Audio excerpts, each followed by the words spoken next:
সংগঠনের নিয়ম বহির্ভূত একাধিক ইস্যুতে তারা আজকে ছাত্রলীগ করে ছাত্র দলে জায়গা পেয়েছে। এর তীব্র নিন্দা প্রতিবাদ জানাই এবং বলতে চাই, আমাদের একমাত্র অভিভাবক বাংলাদেশ জাতীয়তাবাদী দলের ভারপ্রাপ্ত চেয়ারম্যান, আগামী বাংলাদেশের অনিবার্য নেতৃত্ব দেশনায়ক তারেক রহমান, আমাদের ছাত্র দলের সাংগঠনিক অভিভাবক দেশনায়ক তারেক রহমান, তাকে আমরা বলতে চাই,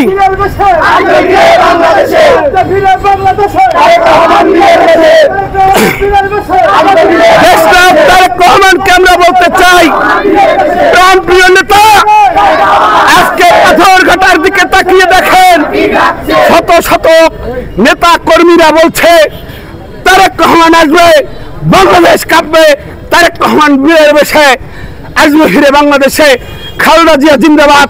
আজকে এই স্লোগানেও আজকে ত্যাগী নেতা কর্মীরা এখানে শুধু আপনার দিকে তাকিয়ে আছে যে অবৈধ এবং ছাত্রলীগ দিয়ে যে অবৈধ কমিটি হয়েছে, আপনার সিদ্ধান্তের অপেক্ষায় আমরা আছি। প্রাণপ্রিয় নেতা, গতদিন আমরা এইখানে তাৎক্ষণিক বিক্ষোভ মিছিল করেছিলাম, তারই নয় গতকালকে আমরা এখানে বিক্ষোভ মিছিল ও অবস্থান কর্মসূচির ঘোষণা দিয়েছিলাম। তারই ধারাবাহিকতায় আজকে আমরা শুধু বিক্ষোভ মিছিল এবং প্রতিবাদ সমাবেশের মধ্য দিয়ে আজকে আমরা সমাবেশ শেষ করব। কিন্তু বলতে চাই, আমাদের নেতা দেশনায়ক তারেক রহমান তার সিদ্ধান্তের অপেক্ষায় রইলাম।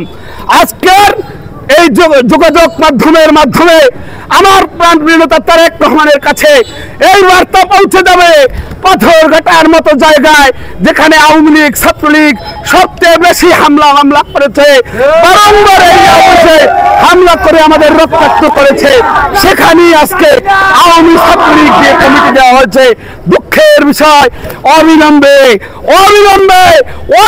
যদি এই ছাত্রলীগের কমিটিকে বাতিল ঘোষণা না করা হয়, আগামী দিন আবারও পাথরঘাটায় অবস্থান কর্মসূচির ঘোষণা দিলাম এবং আগামীকালকের মধ্যে যদি এই কমিটি পূর্ণাঙ্গভাবে বাতিল করা না হয়, অনির্দিষ্টকালের জন্য অবরোধ দিতে বাধ্য হব।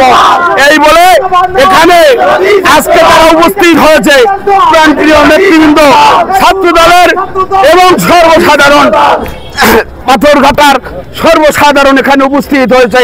শুধু ছাত্রদল যুবদল নয়, এই পাথরঘাটার আবহাওয়ার সাধারণ মানুষ উপস্থিত হয়ে জানান দিতে চায় যে যারা ত্যাগী, যারা নির্যাতিত, যারা 17 বছর এই দলের জন্য, দেশনায়ক তারেক রহমানের জন্য, দেশনেত্রী এবং খালেদা জিয়া মুক্তির জন্য, তারেক রহমানকে আগামী বাংলাদেশের রাষ্ট্রনায়ক করার জন্য যারা রক্ত দিয়েছে, ঘাম দিয়েছে, শ্রম দিয়েছে, খুন হয়েছে, গুম হয়েছে, তারাই আজকের এই রাজপথে অবস্থান কর্মসূচি করছে, বিক্ষোভ করছে, প্রতিবাদ জানাচ্ছে।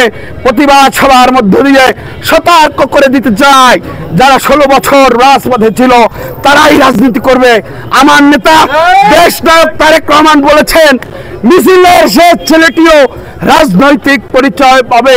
তাহলে প্রাণপ্রিয় নেতা দেশনায়ক তারেক রহমানকে বলতে চাই, প্রাণপ্রিয় নেতা, যারা প্রথম সারিতে থেকে নেতৃত্ব দিয়েছে, যারা এভাবেই রাজপথে অগ্নিঝরা বক্তব্য দিয়েছে, যারা গগন বিদারী স্লোগানে রাজপথ প্রকম্পিত করেছে, যারা ওই খৈররানী খুনি হাসিনার বিরুদ্ধে 17 বছর আন্দোলন করেছে, তারা আজকে এখানে দাঁড়িয়ে দেশনায়ক তারেক রহমানের সিদ্ধান্তের অপেক্ষায় আছে।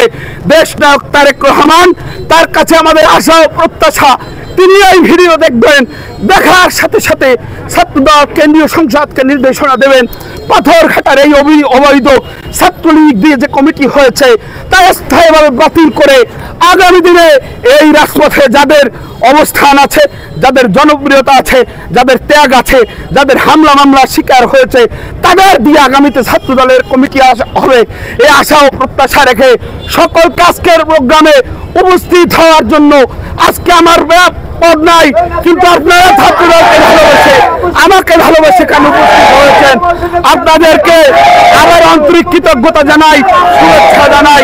আপনাকে দেওয়ার কিছু নাই, শুধু ভালোবাসা দিয়ে গেলাম। আজকে চিরন্তন শান্তির নিরন্তন প্রত্যাশায় আজকের মতো বিদায় নিচ্ছি। আল্লাহ হাফেজ। বাংলাদেশ জিন্দাবাদ, বাংলাদেশ জাতীয়তাবাদী ছাত্র দল জিন্দাবাদ। শহীদ রাষ্ট্রপতি জিয়া রহমান আমার হোক, মাটি মানুষের নেত্রী, দেশ নেত্রী এবং খালেদা জিয়া জিন্দাবাদ। শহীদ রাষ্ট্রপতি জিয়া রহমান আমার হোক, তারেক রহমান আগামী বাংলাদেশের অহংকার, আগামী বাংলাদেশের অহংকার। আল্লাহ হাফেজ। আসসালামু আলাইকুম রহমতুল্লাহি ওয়া বারাকাতুহু।